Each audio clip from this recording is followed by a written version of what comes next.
El viento frío cortaba el rostro de Thomas mientras permanecía inmóvil al borde del puente, con los ojos fijos en la corriente opaca que serpenteaba bajo sus pies. Era el final de la tarde, pero el cielo ya oscurecía como si reflejara su estado interno, gris, denso, suspendido. La gente pasaba a lo lejos, indiferente, como sombras. La ciudad parecía derrumbarse silenciosamente a su alrededor, pero nada de eso importaba. Dentro de él, un vacío inmenso se expandía, aplastando cada rastro de esperanza. No sabía si quería desaparecer o simplemente dejar de sentir dolor. Y por alguna razón extraña, casi mística, llevaba consigo un libro que nunca había leído. Algo sobre un filósofo que hablaba del sufrimiento. Estaba a punto de tirar todo, incluido el libro, cuando un recuerdo cortó el aire como un rayo. El sufrimiento es el precio por estar vivo. Esa frase lo había perseguido en los últimos días, desde que oyó a un anciano en la cafetería susurrarla mientras cerraba un ejemplar polvoriento con el nombre Schopenhauer en la portada. Thomas, sin saber muy bien por qué, pidió ver el libro. El viejo no dijo una palabra. Simplemente le tendió el volumen, lo miró fijamente a los ojos y se marchó. Desde entonces, el libro lo acompañaba pero nunca lo había abierto. Ahora, frente al agua helada, sintió una urgencia extraña. Algo lo arrastraba hacia esas páginas, como si la verdad que buscaba no estuviera en el fondo del río, sino entre las líneas que aún no se había atrevido a leer. Con los dedos temblorosos, abrió la primera página. Las letras antiguas parecían vibrar con el viento. Y fue allí, aún en el puente, donde Thomas leyó las palabras que lo cambiarían todo. La vida oscila como un péndulo entre el dolor y el aburrimiento. Aquello no parecía una explicación, parecía una acusación. Y, aún así, había algo liberador en esa frase brutal. Por primera vez, Thomas sintió que tal vez el dolor que cargaba no era un defecto personal, sino una parte inevitable de estar vivo. En los días siguientes, Thomas se sumergió en el libro como quien se sumerge en lo más profundo de sí mismo. No era una lectura fácil, ni placentera.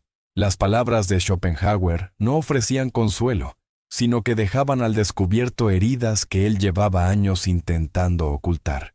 El querer es la esencia del hombre, y querer es sufrir. Leía y subrayaba, leía y lloraba, leía y se enojaba. Se sentía al mismo tiempo traicionado y comprendido por aquel hombre muerto hacía siglos. ¿Cómo era posible que alguien describiera con tanta precisión el dolor que él apenas lograba nombrar? Con cada página, Thomas sentía que el suelo de sus creencias se derrumbaba. Se daba cuenta de que había vivido hasta entonces, esperando que la felicidad fuera un lugar al que se llega, un estado permanente que se alcanza, y que el sufrimiento era señal de fracaso personal. Pero Schopenhauer decía lo contrario. El dolor era lo normal. La excepción era la paz. Y hasta esa paz, cuando llegaba, pronto era sustituida por el aburrimiento, otra forma de sufrimiento. Thomas se veía ahora dentro del engranaje cruel del deseo. Cuando conseguía algo, pronto quería más. Cuando perdía, dolía. Cuando se detenía, la ansiedad regresaba. Nunca había descanso, solo la ilusión de que algún día lo habría. Era un golpe tras otro. Pero, extrañamente, con cada nuevo dolor que el libro desnudaba, Thomas sentía un hilo de alivio, porque ahora sabía que no estaba solo en su oscuridad. Alguien ya había caminado por ese túnel antes que él, y había dejado palabras como pequeñas antorchas a lo largo del camino. El dolor no desaparecía, pero ahora tenía forma, y cuando el dolor tiene forma, puede enfrentarse. Thomas cerró el libro por un instante y miró el techo de su pequeño apartamento, donde el moho en las esquinas se expandía como los pensamientos en su cabeza. Sufrir es existir. Repetía esa frase como un mantra, pero no lograba aceptar del todo lo que implicaba. Después de todo, ¿por qué vivir si vivir era, esencialmente, doler? La filosofía parecía cruel, pero también extrañamente honesta. Tal vez nadie había tenido el coraje de decirlo con tanta claridad, excepto aquel viejo pesimista alemán que parecía burlarse del optimismo del mundo. A medida que pasaban los días, Thomas comenzó a mirar a su alrededor con nuevos ojos. Las personas en el metro, en el café, en las calles, todas parecían cargar algo sobre los hombros. Un peso invisible, pero innegable. Era como si el dolor que él creía solo suyo estuviera, en realidad, diluido en la piel de todos.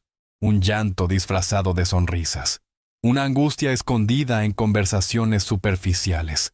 Empezó a entender que tal vez sufrir no era el error, sino el punto de partida, y que negarlo era lo que nos hacía sentir aún más solos. Esa percepción empezó a moldear su rutina. Dejó de buscar distracciones vacías y comenzó a observar lo que sentía con más atención. Comenzó a escribir, no para publicar ni para mostrar a nadie, sino para mantenerse vivo. En cada párrafo dejaba escapar trozos de dolor que antes intentaba callar. Y poco a poco, la vida no parecía doler menos, pero dolía de un modo diferente, más consciente, más sincero. Y eso, de algún modo, ya era un alivio. En el capítulo siguiente del libro, una frase lo golpeó como una cuchilla. El deseo es la fuente de toda infelicidad. Thomas dejó caer el libro sobre su regazo y dejó escapar una risa sin alegría. Era tan simple, tan directo y tan brutalmente cierto. Cada sufrimiento que había sentido tenía un origen común: querer algo, querer ser amado, querer ser aceptado, querer no sufrir. Y sobre todo, querer entender por qué todo dolía tanto. Comenzó a mirar su propia historia con un filtro distinto. Recordó su infancia difícil, el padre ausente, las promesas que nunca se cumplieron, deseos no atendidos. Recordó los amores que no funcionaron, la búsqueda constante de validación, el esfuerzo por ser algo más de lo que era. En todos esos momentos, había una llama ardiendo dentro de él, una voluntad, y cada vez que esa voluntad era frustrada, venía el dolor. Schopenhauer decía que, incluso cuando conseguimos lo que queremos, el dolor solo cambia de forma. Se convierte en aburrimiento, miedo a perder, o insatisfacción silenciosa. La idea era incómoda, pero liberadora. Tal vez el problema no era él. Tal vez el problema era esa naturaleza humana insaciable, ese hambre que nunca cesa. Thomas cerró los ojos y respiró hondo. Por primera vez, no sintió culpa por no estar feliz. Sintió que, tal vez, no estar feliz era simplemente humano. Fue en esta etapa cuando Thomas volvió a hablar con Clara. Se habían amado alguna vez, o al menos lo creyeron, pero se alejaron entre reproches, expectativas y una tristeza silenciosa que ninguno de los dos supo nombrar. El reencuentro fue casual, en el supermercado. Ella aún tenía los mismos ojos tristes, pero sonreía con más calma. Conversaron, tomaron café, incluso rieron, pero algo en Thomas había cambiado. Ahora veía el amor como lo veía Schopenhauer, una trampa sutil de la voluntad de vivir, que nos arrastra en la búsqueda de completud y nos destruye lentamente en el proceso. Aún así, cuando ella apoyó la mano sobre la suya, Thomas sintió volver el viejo dolor. No porque el amor fuera malo, sino porque el amor era deseo, y el deseo era sufrimiento. Sintió miedo de volver a empezar, miedo de desear de nuevo, miedo de perderse en el otro como antes, pero también sintió algo distinto, una conciencia que antes no existía. Ahora, él sabía de dónde venía ese dolor. Sabía que amar era, también, aceptar sufrir. Clara lo miró y dijo, casi en un susurro, «Estás más triste, pero más liviano». Él sonrió, sin entender del todo. Tal vez era eso. No se trataba de escapar del dolor, sino de cargarlo con más dignidad, con más lucidez. Porque si vivir es sufrir, entonces amar es aceptar sangrar, de forma voluntaria. El ruido de los engranajes de la ciudad invadía el apartamento de Thomas cada mañana como un recordatorio cruel. La vida continuaba, quisiera él o no. La rutina, los compromisos, los rostros apurados, todo seguía un flujo impersonal, casi mecánico. Y fue en ese escenario donde sintió la sensación más extraña desde que empezó a leer a Schopenhauer. Parecía estar atrapado dentro de una gran máquina de sufrir. Cada persona era una pieza, cada deseo, un engranaje, y todo el sistema funcionaba a base de insatisfacción. Comenzó a ver cómo todo a su alrededor incentivaba el querer. Los anuncios prometían felicidad con un nuevo auto, un nuevo cuerpo, una nueva vida. Las redes sociales desfilaban sonrisas filtradas y logros sin alma. Era como si el mundo entero estuviera construido para mantener a las personas deseando y, por lo tanto, sufriendo.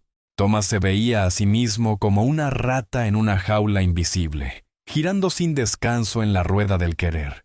Ahora, sin embargo, veía las barras, y eso lo cambiaba todo. Pero ver la jaula no significaba escapar de ella. La conciencia venía con su propio peso. Era como saber que uno está cayendo, pero en cámara lenta. Se preguntaba si era posible vivir fuera de esa máquina, si había forma de apagarla.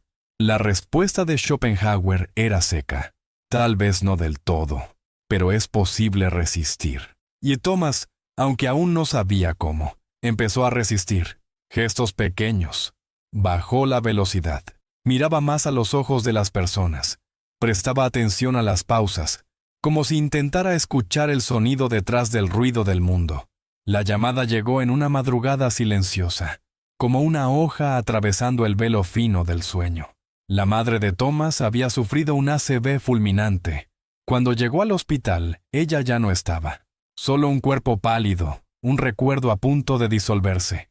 No lloró de inmediato. Se quedó de pie, inmóvil, sintiendo que algo dentro de él también se había detenido. La mujer que lo crió, con todas sus fallas y durezas, ahora era silencio. Y ninguno de los dos tuvo tiempo de decir las palabras que siempre evitaron. Durante el velorio, Thomas se sentó solo en un rincón de la capilla. Las voces de los parientes eran apagadas, distantes. Sacó el libro de Schopenhauer que siempre llevaba consigo y lo abrió al azar.